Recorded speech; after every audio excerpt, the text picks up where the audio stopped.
Broadcasting live from the Business RadioX studios in Phoenix, Arizona, it's time for Phoenix Business Radio, spotlighting the city's best businesses and the people who lead them. Good afternoon and welcome to Collaborative Connections radio show and podcast sponsored by KLM Consulting. I am your host, Kelly Lorenzen, and we are coming to you live from the Phoenix Business RadioX studio. Collaborative Connections is a radio series created to bring entrepreneurs, nonprofits, and associations together to build relationships, foster collaboration, and grow a stronger community together. Our hope for today is that listeners and guests alike will walk away with a golden nugget or a new resource for their business. The sponsor of our show, KLM Consulting, is an on-demand business concierge and project management firm with over 17 years of award-winning business savvy. KLM Consulting helps fast-growing companies and entrepreneurs build, brand, and brag about their business. Today, I have the honor of being in the studio with three amazing people that I'd love to introduce you to. Well, one of which is Karen Nowicki, who needs no introduction, but thank you for being a guest on my show today. I just showed up today hoping to produce. I didn't think I'd have a microphone in for me, but here we go. No, I'm excited. Welcome. I'm thrilled to be here. Thanks for having me join you. Kristi Morrow, welcome to the show. Thank you for coming today. Thank you so much for inviting me. I'm super happy to be here. Samantha Malcolm, thanks for coming. Thanks for having us. Well, we are loving to get to know all of you. We talked a little bit off air, but of course, all of our listeners want to know everything about you. So if we would let's start with you, Kristi. Tell us a little bit about you, your business, and what you're working on these days. So I work with a private wealth advisory firm. I'm one of the advisors, financial advisors with my practice. We've been in business together. My partner and I have been in business together since 2008, actually just celebrated an anniversary. So things are going really great there. We have an office located in North Scottsdale, but we have clients all throughout the country, and we go and visit them when we can if they're in nice, warm locales, or we do teleconferences. So we really can work with anybody in the Valley and beyond. We help people with comprehensive financial planning. So really helping them bring all of their finances together and working with their other professionals, CPAs, estate planning attorneys, and real estate professionals like we have here today. And that's actually how Sam and I really got to know each other. Oh, that's great. And Samantha, tell us a little bit about you and your business. Okay. Well, I'm in residential real estate, and I have been practicing in the Valley for about 20 years now. I sell homes all over the place, but heavily focused in Scottsdale, where we just opened up a new office. I know. So Yes. Isn't it so beautiful? Yes. Samantha and I have known each other for a very long time, as I was once in real estate with Samantha. I forgot about that. I know. You're like me. You've done many, many different iterations of Kelly. Many moons ago, I feel like it was, but we were business partners in real estate, had a big practice in the crazy economy, and she stuck it through and now has a beautiful office in Scottsdale. I'd love to get to see that. Tell us, Karen, a little bit about Phoenix Business RadioX. Yes, well, here we are. It is a hyper-local studio where we like to shine the spotlight on business owners and leaders in our community so that they have an opportunity to tell their success story. Most of the time, big media outlets don't have the desire to just look at kind of the neat things that are going on in our local community. I mean, they do, but if it's business, it's often big business, and it's the mistakes they're making and how they've wreaked havoc on our community or even our country or our world.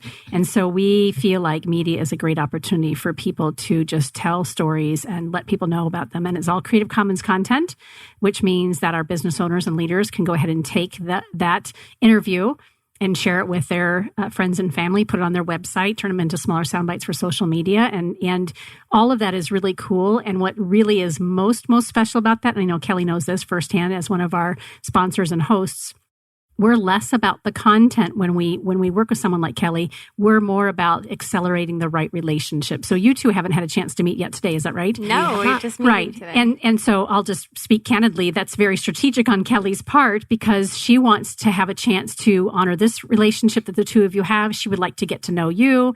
There might be a chance to make some introduction at some point after we've had this opportunity to spend time in the studio together. So we're always around helping accelerate the right relationship for business owners and leaders. So great. It's always fun to be in studio with so many amazing women. Tell us a little bit about financial planning in general for those people who maybe have not had the chance to meet with a financial advisor, who don't have one, or maybe they did a long time ago, but they didn't think they had enough, money, let's say. Right. Tell us a little bit about financial planning in general and your practice and maybe your favorite client.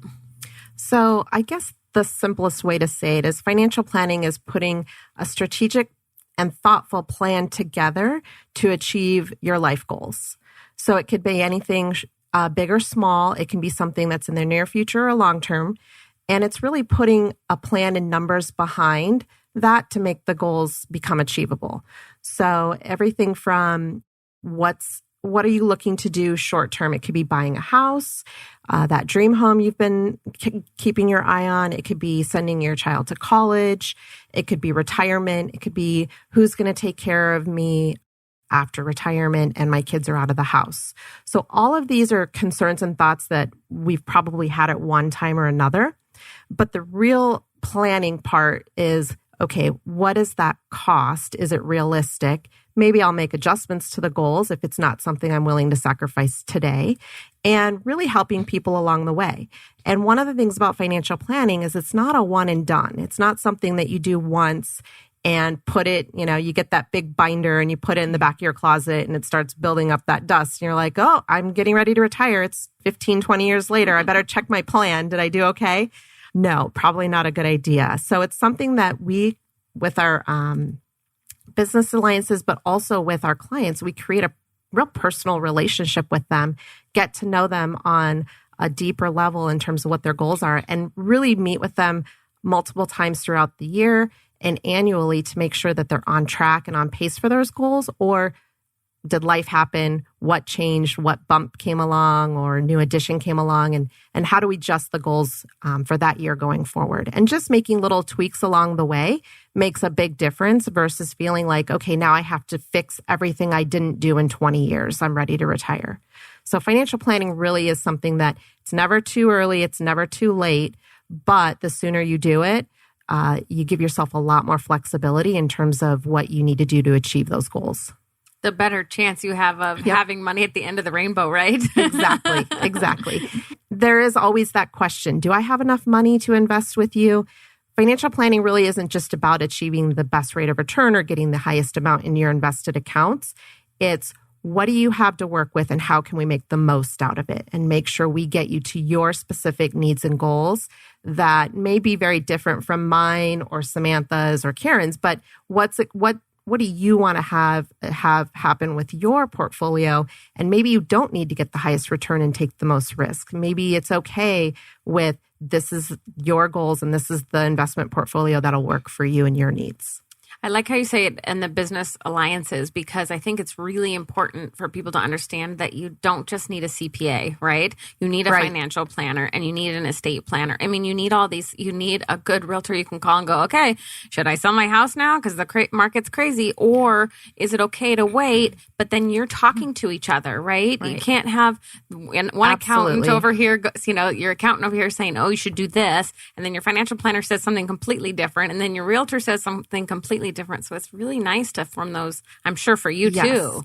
We like to consider ourselves like the quarterback of the team for sure, kind of help coordinate and bring everything, the whole plan together. CPAs are great at reporting and figuring out what happened in the past already. So what happened in my taxes last year and maybe what adjustments can I make for this year? Estate planning attorneys are great for what may happen in the future. What happens if I pass away? What do I want happening with my children, with my money? That's a great future investment.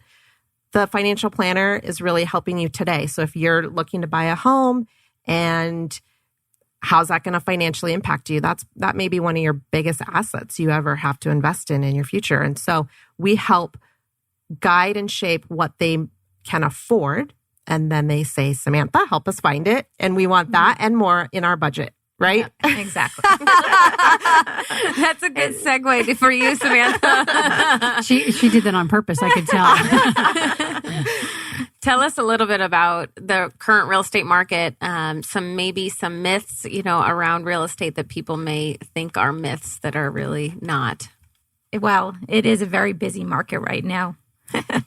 It's a very busy market. I was actually looking at the inventory this morning, and I mean, we're at about 11,000 homes for sale all over Maricopa. So as you can remember, Kel, when we were selling homes, I mean, at one point we had 40,000 homes to choose from. And then when the market got crazy, we were down to maybe 5,000. So it is a strong seller's market right now. And it's important to work with somebody who is actively out there selling homes on a regular basis, because there's just tricks of the trade, I would say, in negotiating deals when there's not a lot of homes to choose from. Absolutely. It's pretty competitive out there. Yeah, that's a myth, right? We used to say all the time, like, you can't just have your brother, mother, friend help you who does it once. You know, that's like the same as like, oh, I used to be in financial planning. Let me look at your stuff. No. Like, we need to know the current laws. You need to know the current regulations. I wouldn't even now, being out of the real estate business for so long, I wouldn't say to anybody, oh, let me look at your stuff. Let me help you. There's no way. I would absolutely refer to Samantha, because there's... Yeah, it's ever changing. And once in a while, not always, do I get the question, are you full-time in real estate? But that's a great question to ask when you're choosing a realtor to work with, because if they're not full-time in real estate, then they just don't know what's going on in the thick of it. Or they can't keep track, right? If they're not, it's not that their fault, but it's the same thing in any industry, right? If they're not always keeping up on the market, they don't know what the current situation is or what's going on. Same within financial planning. I assume the laws are changing all the time, right? Oh, yeah. I mean, we just had the Secure Act come out, and that changed all sorts of rules and regulations. So I'll have clients that'll call up and say, did you hear about this yet? And I'm like, I did. But even I have to get up to speed with everything that's happening so I can properly answer their questions, because people are making major decisions based on the information I give them. So if they were to ask their uncle or cousin or brother that just saw it on the news, if you're making major financial life decisions based on what they tell you, that could have a major impact. Yeah, absolutely. So the current seller's market. So how is it going out there? Bidding wars still? There are bidding wars. There are offers above list price quite frequently. There's a lot of cash buyers out there, again, in the market, coming from out of state, California, and cash buyers to invest or cash buyers to live in? Both. Yeah. And all across the board, where you would see, traditionally, we'd see a lot of cash buyers, maybe say under 200 or 300,000. We're seeing cash buyers all the way up to $1.4 million right now. Wow. So some, first-time home buyers, it's pretty difficult to compete with that. I've been in my home for 23 years and recently have had some life setbacks. So been talking to a couple people in my inner circle who are in the industry and saying, should I sell? And they've all said, absolutely not, because for what I'm paying for my mortgage, I couldn't get anything near what I'm in right now. It's a modest 5-bedroom home. It's just a very, simple track home. But given that the market is so hot right now that they couldn't see me even getting a condo in an area that I'd want. That's my situation. Yeah. Do you find yourself having to really sometimes have those conversations with people? Oh, yeah, on a regular basis. And the condo market in particular is extremely desirable right now. I was laughing the other day because I probably hadn't sold a condo in a couple of years. And in a 2-week period, I had 10 people contact me about buying condos, all cash buyers. It's just educating the client ahead of time on what's going to happen and being prepared to act quickly if it's the right place, because you just don't have the time to think about it. And condos are popping up everywhere. Is that why it's so hot? I see people investing in condos in the rental market. I see them downsizing into condos. I see them moving into Old Town Scottsdale just to be walking distance to places, or using them as a second home. Yeah. So fun. Yeah. So I think another myth that people don't know is that they should contact a realtor when they're ready right now. Like, oh, I want to go look at homes this weekend. I want to go sell my house this weekend. I'm sure you can tell people, like, this is a process. Like you're saying, people need to get ready to sell a house. Maybe you tell me, but it should be 3 to 6 months of getting your home ready, or if you have a life situation where you need to sell it right now, if that market is hot. So it's good to have somebody to call and don't wait, right? I mean, yeah, it's definitely a process. I mean, especially if you're purchasing a home, it's getting qualified, making sure that you're able to purchase the home. Sometimes they're getting money from a friend and that money needs to be transferred over months in advance to be sitting in your account. Cleaning up credit, maybe there's something on your credit that you don't even know about, and it might take a few months to clean that up. So I have clients that contact me even a year in advance, which is a great way for us to sit down and talk about what you're looking for and getting, financially qualified, talking to your investment. If you're going to be pulling money out of your 401k or things like that, there's things that we can do to prepare a few months ahead of time. That's smart to have, as Kelly mentioned, both of you in our pockets ahead of time, because we don't think we need a professional till we want to go look at the house. Right. And on the selling side of things, I'd imagine that you probably, sit with them and say, okay, yes, I know you want the sign in your yard tomorrow, but you probably need to let go of some of these belongings or some of these furnishings and update the colors. Or, do you find yourself consulting that way as well? Oh, yeah, for sure. In fact, right now we're starting a seller seminar in our office. So we can monthly, have people come in that are thinking in the next 3 to 6 months, talk about decluttering and staging and what needs to be done to the home to really add value to the house ahead of time. Smart. Really makes a difference, doesn't it? I've been in my home for 23 years, so I used to be married to someone who was in real estate and did a little bit of it with him as well. But I remember some of those conversations.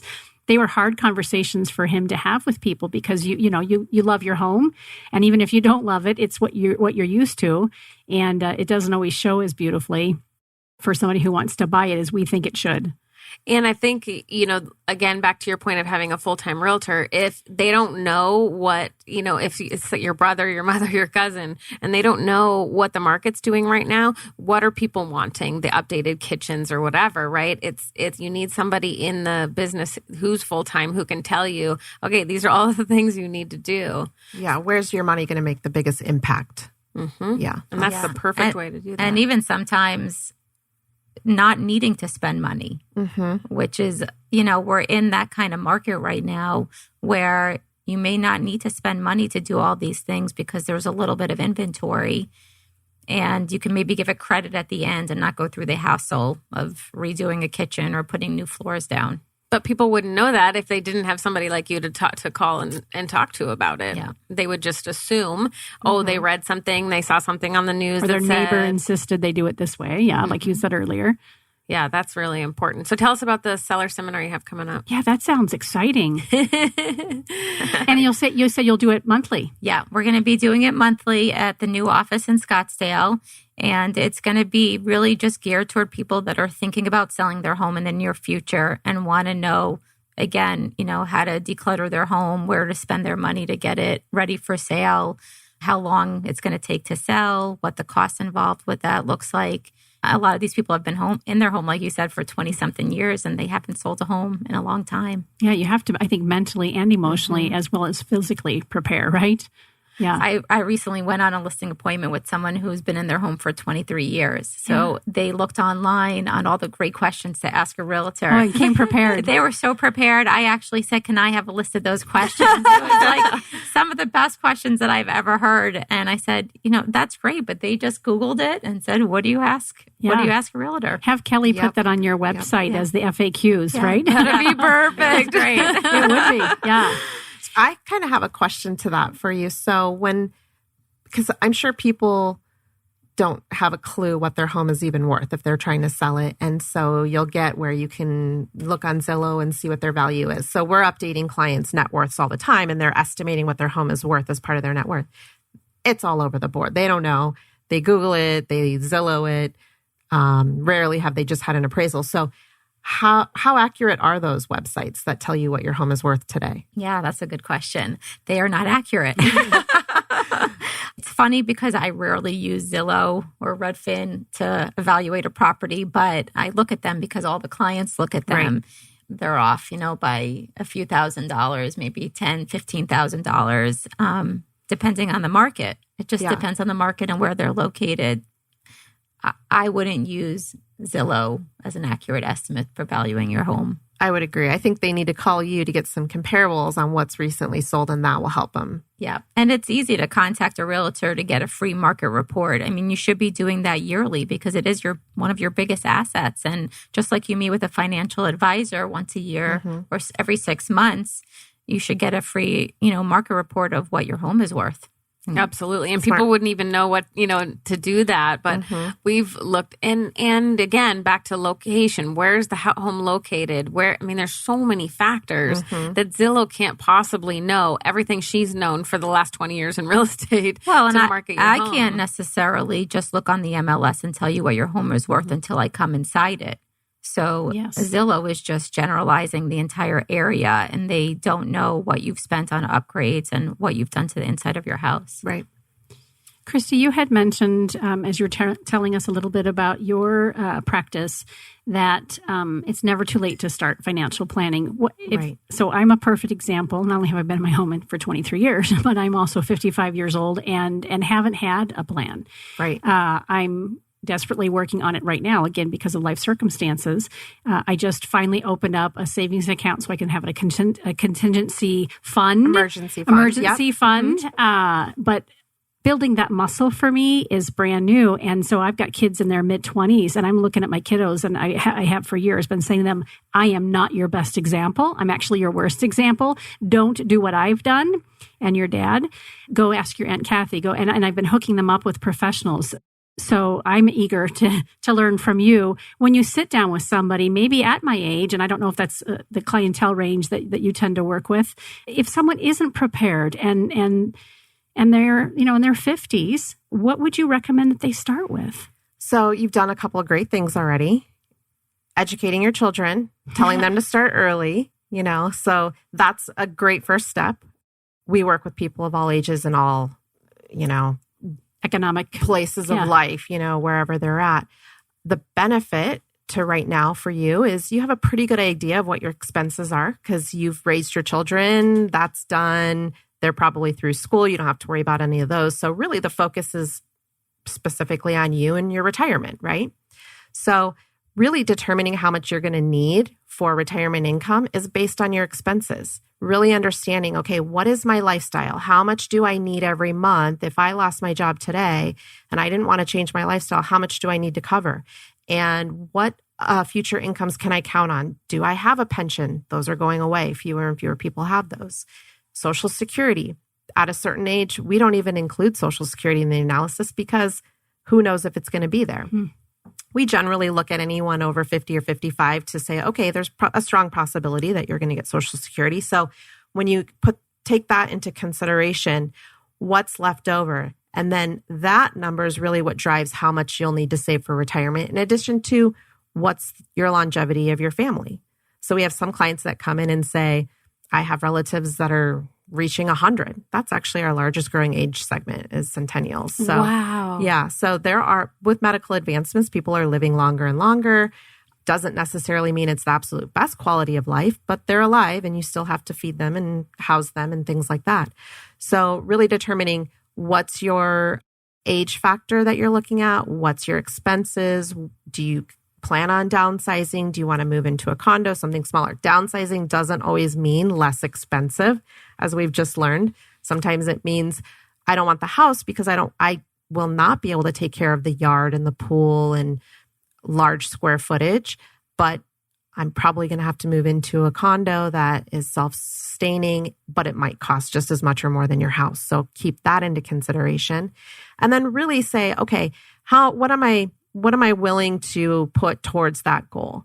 And putting the numbers to it can be very eye-opening. Some people wait because they're too scared to know what that number is. And it's not that we're here to give you sticker shock and say, okay, I laugh because on my bank website, it says, are you ready for retirement? And I love to play with those little tools. They give you the free calculators. And I'm like, I bet you do. Am I ready for retirement? Let's see what they think. And it's always no. It's like, you need to save $2,000 every month. And I'm thinking, oh, that's terrible. But they have some of those assumptions already plugged in for me that aren't necessarily true for me. So I say be cautious with those because just like Zillow, they're taking just random factors into consideration for the population as a whole, may not be for you specifically. So I would say find out what your true real number is. No different from, does anyone remember that commercial? I can't remember what investment company it was, but it was the person always carrying around the big number. And it was like in the millions. And they were like, what's your number? That really is what you need to find out. You need to find out, how much do I need when the paychecks stop coming in that I can invest at a moderate rate of return, not take too much risk because I'm not working and I'm not going back to work. How much do I need saved on that day that's going to get me through maybe to age 90, 95, 100, who knows? And that's where that is an eye-opening number that will help you make those decisions. Don't wait. Just do it whenever you can. And we have clients that say, I plan on working forever. I love my job. I don't ever want to retire. And then usually the spouse is going, oh, he or she better retire because I'd like to do something in retirement. Then they're fighting in your office, right? About what age we're actually retiring. Oh, financial planning does come with a hint of couples counseling. I'm sure it does. Definitely. As does real estate. I can't even imagine that. Yeah, trying to make a big buying purchase decision with your or spouse. selling because you're divorcing, right? Oh, yeah. Now you do a lot, unfortunately. But unfortunately, a lot of your clients are having to buy two separate houses and sell that one. Yes, that's how I met Kristi. I know that from experience. Yes, that's a process. It is. And you have to be compassionate, right? That's why you choose people that you like to work with, right? So you have to comfortable with. You almost said the word love. I would agree with that. Yeah. You really have to feel comfortable with the professionals that are your sphere. We look at our athletes, our professional athletes and our actors and just the people who are in the media. And they all have professionals in every facet of their life. Some of them have 4, 5, 6 coaches for different things, right? The wealth coach, the health coach, the mindset coach. And I think there was a time that the elite were the only people who really had that sphere of influence around them. And that's not the case anymore. Again, it doesn't matter what level of income we're at and what stage in our life we are. I think we consistently find, especially as small business owners, that it's important for us to align ourselves with like-minded people, love them, and reciprocate services and just be cheerleaders for them. Again, given what we've gone through recently, I couldn't have gotten through this without having people to rely on and call on. And that relationship is so strong that I know that I can say, hey, I need your help, right? So I'm excited about learning and growing, and I'm learning something new all the time. I just found out that the title agencies can't do quit claims anymore. Is that I just heard that. So if someone's going to quit claim a property, somebody told me recently that a title agency isn't doing it anymore. Yeah, Lori Erickson with Project Pros. Yes. She just told me that too. Yeah, so they're taking that. they're taking that all on. So yeah, it's good to have title. But the nice thing is realtors like Samantha, who are so connected with title agents and everything, you guys have those people to refer them to. But yeah, there's so many things that we all need to keep track of, or not. We just have the right people in place, right? The connections. Yeah, it's so important. Kristi's ex-spouse is my mortgage broker. And when I hand over a client to him, there's no doubt in my mind that he's going to get it done. I 100% trust him. He's honest. He does a good job. And it's just peace of mind for the buyer and for myself. Right. It's going to get done. And a title company the same way. Company. Yeah. I mean, my real estate relationships are 20 years. I've worked with the same individuals. How fun is that? So you've seen generations, right? Yeah. You've watched kids grow up and then they're like, hey, we're ready to buy our house. Oh, yeah. Speaking of kids, I have 5. So all these people have watched me and Kelly. We worked together before we had kids and have watched me go from every time I see someone now, how many kids do you have again? And did you add any more to that? That's always my first question. They're multiplying. Yeah, we're all done with that.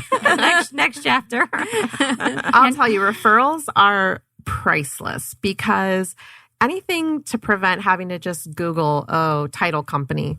I don't know. You're kind of just throwing the dice on that one. So to have a referral from someone that does have a 20-year business relationship with that company or that individual, it's priceless. It totally is. The same thing with financial advisors and CPAs, and having all, like, you, back to your point, Karen, we all need the people in our circles, our close circles, that we can call anytime anything comes up in our life that goes, I can't do this by myself. I need a mindset coach, right? Or I need a financial advisor. Well, okay, what do I do now? Totally, my life totally flipped up on its head. And if we didn't have somebody in our pocket, okay, should I sell or should I keep this as an asset? Or you guys work together to talk about that. It's huge. We're all women in the room. I think this is a worthy conversation.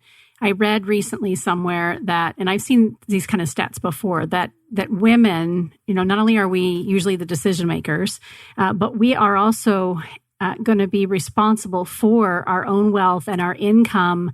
I'm going to botch the stat up, but whether we're married or we're single, women at some point have got to know what's going on financially, right? And again, that for me was a situation recently. I thought I had a handle on everything, but I didn't. And I kind of grew up wanting to have my prince in my life and someone who was going to take care of me. Even though I'm smart and savvy and a business owner myself, I let a lot of those decisions sit on a shelf because we weren't going to do it together.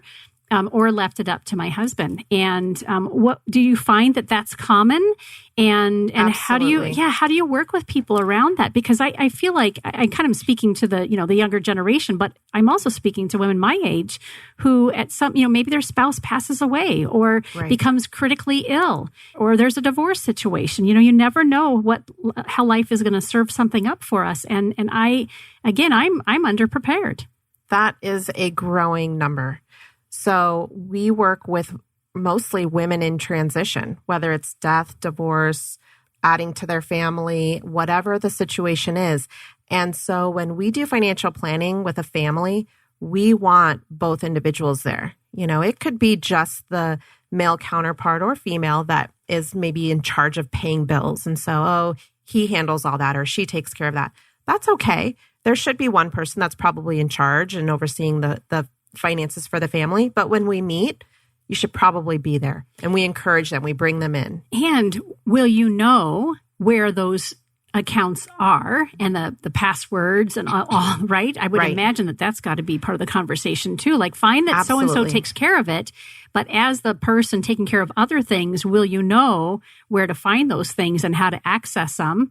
Unfortunately, as advisors, we do see tragedy in families, and we have definitely had that even recently, where one of the spouses passes away, and the one that's left behind is wondering. First of all, they're dealing with emotional turmoil, right? So it's so hard to even be concerned about paying bills or saving for retirement, or now I need to sell the house. There's just so much emotionally going on for them. So it's really just about helping guide them. Not to make any drastic decisions at first. Hopefully, we already have a plan in place. So we'll just continue with that plan over the next year while you get settled into the new normal. And we're trying to work through some of that grieving process before we have to make any major financial decisions. If you don't have a plan, that's when everything hits you all at once. And you don't know, can I afford to stay in my house? Do I have to go back to work? Now you're having to financial plan on a dime. That's really hard to do. And I bet it's better even bringing each other in, Samantha coming in with, in the meeting maybe, and maybe it's not the whole meeting, but bringing your CPAs or your real estate professionals into the meeting with you saying. Absolutely. Right. And I'm sure you guys do that to have that collaboration, because otherwise it's making a decision based on one arm of your life. Right. Mm-hmm. Right. Couldn't have said it better. Is there a fun story, Kristi, about InReach Wealth Advisors, the name? I'm making some fun judgments about it, but where did InReach Wealth Advisors come from? Well, for us, it's really, clients are always coming to us with, these great ideas and goals that they want to accomplish. And some of them come in and say, oh, this sounds silly, but eventually, I always thought maybe I would write a book, or I always wanted to have a house on an island. And we'd say, all of your goals can be in reach. I love it. That's what I was assuming. Yeah. we can put a plan in place and get you there. And let's stop just dreaming about it. And let's figure out how we do that. And by the way, those are two examples of clients that one did write a book, many books. and one did recently build their retirement home on an island. So cool. Yeah. So cool. Fun. Yeah. So, if it's important enough to write down and start planning for, we'll help you seize through it step by step. And this is radio, so you can't see the smile on her face when she said that, when you qualified it by saying these are real people. Like just the whole room went, whoa. There's got to be a great sense of pride and joy on behalf of these. You're a partner for them. You're their go-to for that. And you got to see that to fruition. And I mean, in a really big way for these two examples in particular. Yeah. I think what surprises people most about our office is how close we really are with our clients. They're not just investment account numbers. We go to birthday parties, we go to graduations, we go to weddings, we go to funerals, we go to retirement parties, we invite them out for dinner. We really enjoy being with them. And you had mentioned working with people that you love. We are so fortunate because our clients, when prospects come in, yes, there's some qualifications. They have to be, an active planning. We can't do all the work for them, but we also have to be a good fit and get along and make sure that we're going to have a long-lasting relationship, because it's not transactional. It's not one time you'll call in and then maybe next time you'll speak to somebody else. Like, this is the person that you'll be talking to and working with for the next, hopefully 20, 30, 40 years, and then working with their children, which we do as well. And Samantha said the same thing. You're both invested in the people that you're working with. That's obviously how Kelly and I function too. I've had to say no to people when they've come in and they've like, I really want to do a show with you. And after we spend some time together, the first layer is, the guest experience. And sometimes I can tell right away, oh yeah, they're my kind of people. And I'd love to spend, one day a month or a couple of days a month with you. And yet there's other times that it's not a good fit. And I've had to say, I think a podcast or a radio show is great for you. And I think there are better platforms. Do you ever have to say no to a potential client? Well, fortunately, after 20 years in the business, it's all referral now. It is all referral, but I'm able to say no if I'm not the best fit for. Like I had a client recently who's been a repeat client with purchasing homes and wanted to make a particular investment in a multifamily that I just don't specialize in. And so you're doing them a service by saying I was no. not going to be the right person to help him achieve his goal, and so I just put him in touch with the right person. That's Which is feel so great. nice to have other people in your sphere that you can refer to in other states. If people are buying in other states, you can refer them. That's the nice thing about Keller Williams, right? Is being able to refer to people in other states or other countries, or here locally to be able to buy real estate anywhere. Yeah. That's a nice thing. I like how you said being their partner and especially in real estate. I remember we became friends so quickly with them because you're helping them with their biggest asset, right? One of the biggest decisions they'll ever make, either way, right? Selling or buying or both. I've realized too over the years that typically when someone's purchasing a home, it's like a 3 to 4 month process that we speak multiple times a day, every day. So they become like my new best friend. And then they close on their home and I'm saying, wait, where'd you go? I miss you. Can you call me again? Can we still have lunch? And it's life milestones. Yeah. You had alluded to that, Kristi, too, that every time there's a house sold or purchased, there's some life event. They're moving out of state. They're moving in state. They're downsizing. Their family's growing. There's a change in income, whether good or bad, right? Mm-hmm. So you'd have to be a little bit of the therapist or a lot the therapist and also care deeply for the people that you're working with. You have to. Yeah. Because I can imagine buying a home. I've done it many times, but it's a very emotional decision about a financial move. So it's like combining those two is hard. And to your point, you said it earlier, you are encouraging clients to be in relationship with you well before that thing shows up in their life that they either are or are not prepared for. So you can help us look through that lens and go, oh, okay, yeah, I better start working in this direction. Yeah. One of the things I've thought about, and it wasn't necessarily something that we had intended to talk about, because we are living longer, and I've often thought about my dad, who's 87, in his home still doing fine. But, as one of 4 kids, we've looked at what kind of housing would be appropriate for him at the time he could no longer manage his home for himself. It's a single family dwelling right now. It's 4 bedrooms. It's like the size of my home, and it's just him with a pool, landscaping. How do you guide people? And maybe this is just kind of an open-ended conversation without a direct question, but I'm thinking about the cost and expense of senior living, whether it is senior living and it's assisted, or it's just a senior living environment. When you spoke earlier about maintaining the lifestyle, I would imagine that you've got to factor in if somebody wants to maintain a certain lifestyle, but they're no longer able to or don't want to care for a home themselves. The price for some of these communities are outrageous. And how do people prepare for that? And that is one of the biggest question marks when people come in is, how am I going to afford that? Or they say, and not to sound crude, but they'll say, just shoot me before I get to that point. And I'm looking at the spouse who's like, who's going to shoot you? I wouldn't want to, you know? There's a lot of people that bury their head in the sand when it comes to that topic and say, I'll deal with it when I get to it. When you're talking about an elderly parent, the best thing to do is start the conversation early. Find out what they want. Because I hear a lot of people say, well, I'm going to have to figure out with my brothers and sisters what to do with dad or what to do with mom. Well, what does mom or dad want? Talk with them. Do they want to stay in the house? Are they bored? Do they want to be in a home where they have more socialization? Is there somebody that can come to the home that they trust that, okay, let's see if we can make that work. So find out what's going to make mom or dad comfortable. And then see if we can put a plan together that's going to, be able to afford that. Maybe it's not even a home. And then from there, it's what are their current assets? Because at that point, usually they're already on a fixed budget. And what can we afford is selling the family home the right move to be able to fund going into a long-term care facility.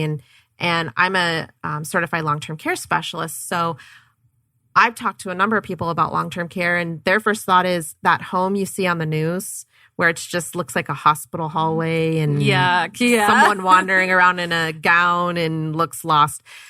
That is not what homes are today, especially living in Arizona. There are so many communities where you can transition from independent living to full-on specialized care, which is great, but they can be costly. So if you're looking at long-term care, the landscape of that insurance has changed a lot over the years. It used to be you can get an affordable long-term care policy.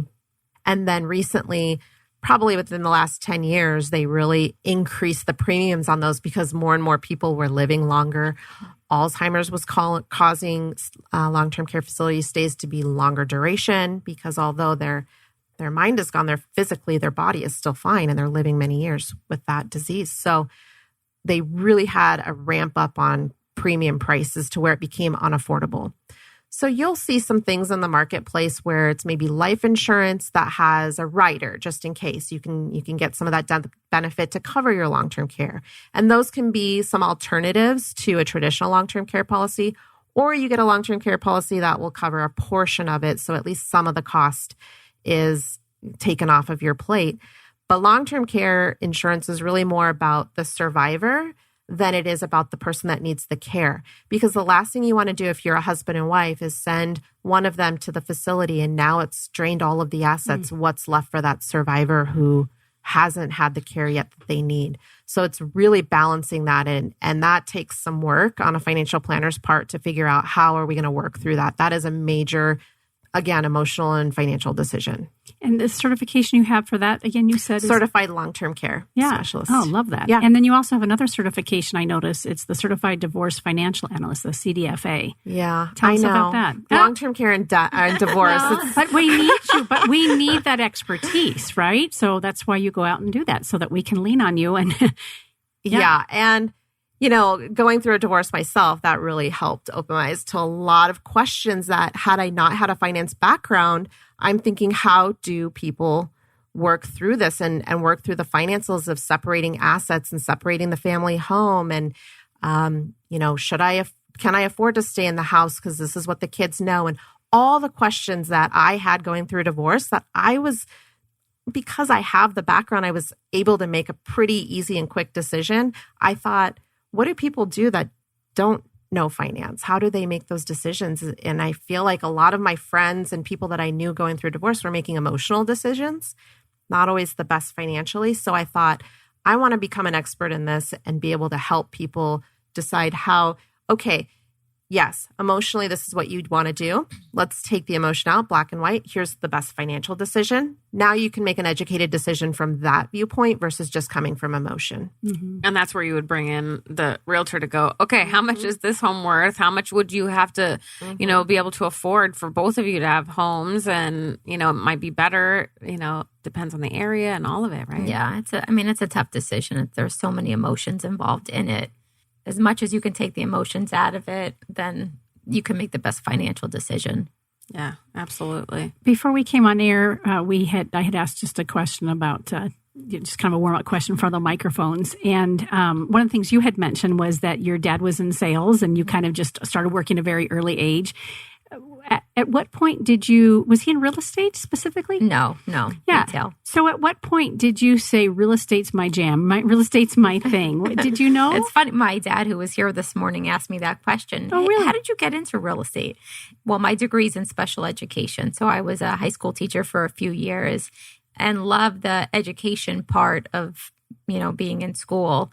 So when I just discovered that I didn't want to be a teacher anymore, my husband, who does commercial real estate, said, why don't you try real estate? And I said, okay. I had never bought a house before, so I really wasn't even sure what that involved, but jumped in, and there's a lot of education involved in selling homes and educating clients. And I met Kelly because I taught classes at the office and she was in my class.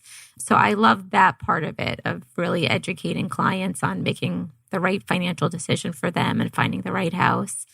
I love it. Yeah. I never get up and say, I got to go to work today. I never feel that way. 20 years, is that right? 20 years, yeah. Yeah, and so you've gone through the ups and downs, the highs and lows, and it's always been Arizona? Always Arizona, yeah. Oh my gosh. Yeah. Oh yeah. We went through a lot of ups and downs. The cool thing about getting into Keller Williams, that's another thing, right? Is decide who you like to be around as a realtor, right? Who's doing it full time, but also where did they learn from? Who's their backing? How did they, where did they get the education besides, I just went and took my real estate test and my license, because that doesn't teach you anything. I know that. So it's nice to have the Keller Williams backing, because that's where we learned all, more than just taking the test and passing the test, is learning and now Samantha gives back and teaches, teaches those classes and stuff to other realtors, and new agents, right, can come and learn from you. Yeah, Keller Williams is actually the largest real estate company that's out there. I think we recently opened in Turks and Caicos and Brazil and Italy and Greece. So we're all over the place, and there's constant education and training on all the new things that's out there. And they really do value a relationship like you, right? It's obviously a really good fit. Yeah. No, everything I do is relationship based. Yep. Yeah, I don't know how to do it any differently. No, right. Kristi, how about you? Did you wake up one day and go, financial life planning, wealth planning? That's what I'm doing. So when I went to school, I went to ASU, and I remember being a senior in high school, and my dad says, well, what do you want to do with your life? And I thought, should I know that? I'm in trouble. He says, well, if you don't know, you should get your degree in marketing, because no matter what field you're in, you're selling something, whether it's yourself, a product, a service. So I got my degree in marketing, which I loved, because it is relationship based, but I didn't want to go into like advertising or direct marketing, and ended up getting a job with a finance company, and always was interested in money and how to grow money, and how to really grow money is probably the best way to say it. And so I started with, it's Ameriprise now, but it used to be American Express Financial Advisors. I started with them back in 99, 2000, had my own practice, did that for about a year. And then I thought, I got married and had children and stayed home for a little while. But all the while, I had my own advisor that I knew, that I had worked with. He's my partner now. But through our meetings, he said, well, what are your goals? What do you want to do ultimately? Are you going to be a stay-at-home mom forever? Are you going to go back to work? And I said, I'm thinking about going back to work. And he immediately called me that next day and said, come in, I want to talk to you. And so then I ended up back at being an advisor, because that's just always been my passion. And I love everything about it. And the way you think about real estate and how you love it, I think that's probably why we get along so well, because we both have the same love for working with our clients like that. And now you've opened an office, Samantha, in your neighborhood to be even closer to the community. And it's gorgeous. I saw it. It is beautiful. Tell us a little bit about your new office. Yeah, so we just opened up about 6 weeks ago. We're located in the heart of Scottsdale Ranch, which is the community that I've lived in for a long time. It's just kind of like your neighborhood, local hangout, real estate office. You walk in, you feel like you're in home, like in a home. You walk in, there's a couch. You could have a cup of coffee and sit down. And it's just meant for people to feel comfortable, to come in, to ask questions about what's going on in the market, to come in and get a free market report on their home. And we're planning on doing, like I said, the seller seminar, bringing Kristi in to teach classes about saving maybe for your college education, and just giving back to the community on whatever their needs are. So nice. And you're so good at throwing parties for your clients. We throw a lot of good parties. One of which in your brand new office was meeting Santa. That was so fun to have everybody there. It's about community building, right? It's building those relationships and having those people that are around you, surrounding you, right? We, in real estate, we loved it. All of our clients became friends. It's the same thing now with what I'm doing. It ends up, you become so close because you get to know so much about a person's life, not just their business, right? Right. About their life and how to help them long-term goals, and pushing them a little bit sometimes, like, come on, okay, we got to keep talking about this and we got to keep She doing looked at this. me when she said that. That was so weird. No, it's truly, like that's why I love having Kelly in my life, because, and we've only known each other not even a year yet. Yeah, I can't. It feels like a long Forever. time. It feels like a long time. But yeah, it's short.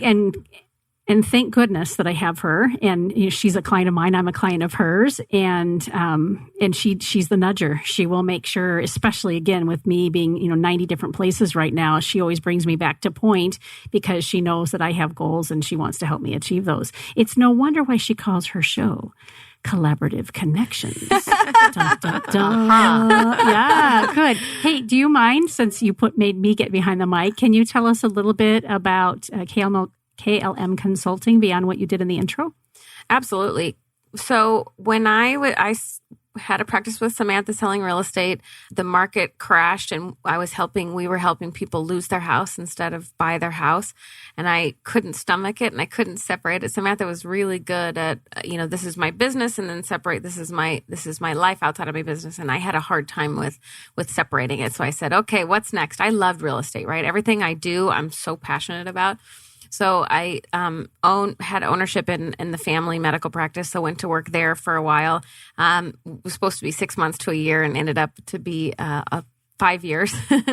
And build that practice in the medical field, and then opened a retail and online store for compression stockings, because we were doing that for the medicine, and just made it a separate business. All the while in all those businesses, we always needed somebody for something, but not everything, right? We had little pieces of we talked about it earlier. We wanted collaborations, right? We wanted to have referral partners that we could just call and say, I just need you to make me a flyer. I just need you to help me put on this one event. I have this huge database here and I have this database over here, and I just need to put it together. Same thing with my retail business online store. I paid like $20,000, $30,000 in for my e-commerce online stuff. And I couldn't get anybody, the same person, to help me. So I kept having to repay, right? Because I couldn't get anybody to just help me with that one project. So I got certified in project management because I'd done so many projects for all these businesses. And I said, you know what, this business, I want to be able to help people with everything that I wished I would have had in all those other businesses. I had, I gained a lot of knowledge in owning these businesses, and now I can just give it back however they need it. So I can be the concierge, whether you just need me once a week, once a month, or I can do, a lot bigger projects, which is really fun for, we put on a lot of events when we used to sell real estate. So I have that. That's always fun. And just building business development is my thing. It's what I've done for the last 20 years. So and really good at marketing as well, right? So I have a marketing brain. So so it's the combination of the two that it's just been really fun to do this. Yeah. Well, we obviously we all adore you. Thank you. And Collaborative Connections speaks volumes to who you are, because it really is around having the right tribe, the right right people around you just at grasp so that you can ask, sometimes it is that favor. In fact, we hit it off so well so quickly. We talked about maybe doing trade, and we both very immediately said, we're paying each other. You're going to be a client of mine. I'm going to be a client of yours. And in that way, it just makes it so clean, right? And it's professional, and it starts and ends with that. Now, we can call in a favor, but that baseline of money exchange is there. I'm looking at you to speak to that. That's probably really an important decision. Absolutely. I think when you're working with friends, family's weird, but when you're working with friends, you want to have to know that there's still an expectation of a job that needs to be done.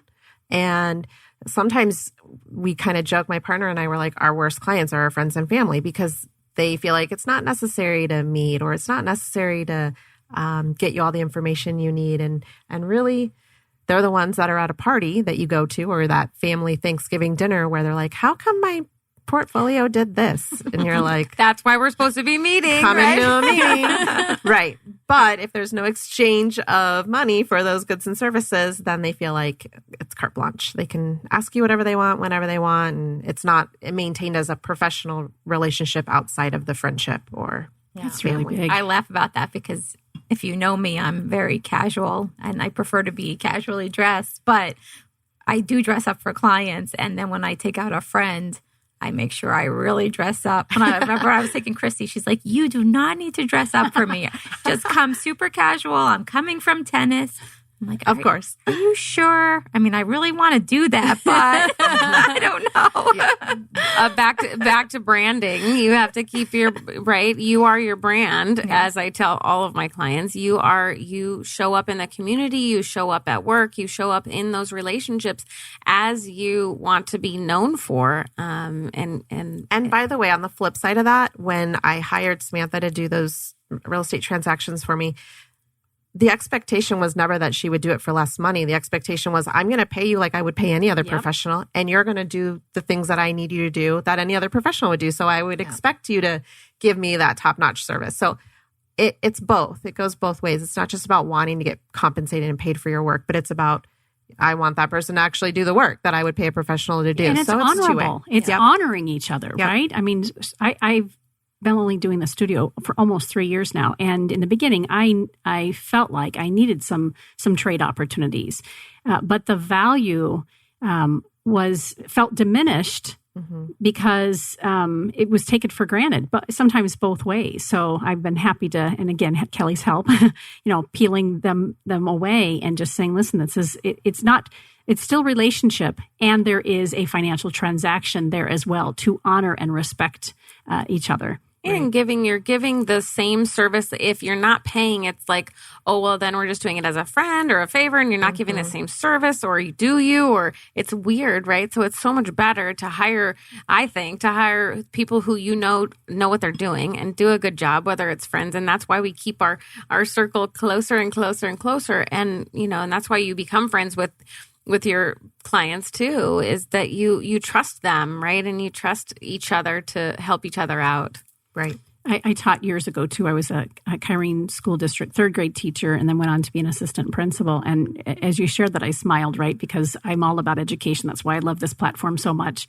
And relationships, I had this flashback to my wedding back in early 90s, and those parents and those kids that I had taught for 5-6 years before that, they were all at that wedding. They didn't get to come to the reception, but loving people, that's really what it comes down to. And then taking your expertise and being able to just insert yourself in their life so that they're better for it is I think, the theme of what we've shared today. Yeah, so nice. Tell us, we're ready to wrap up, but I'd love to know one golden nugget. Maybe it's a book you read recently. Maybe it's your favorite quote, something we can walk away with from each other, and or our listeners can take away from today's Collaborative Connections. Mm-hmm. Kristi, you want to go first? Oh, sure. Well, gosh, if I was just thinking off the top of my head, people are always talking about the market and, when's it going to crash, or, when should I pull out money and go to cash? And I would say, stick to your plan. There's always going to be things that happen that are going to affect you, and they're out of your control, whether it's the China trade wars or coronavirus or whatever.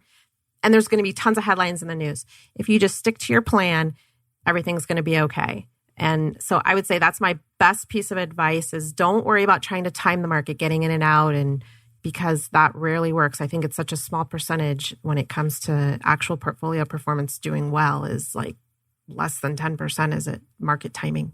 So just put your plan in place, relax, sleep at night. If you can't sleep at night, you're probably too aggressive in the market.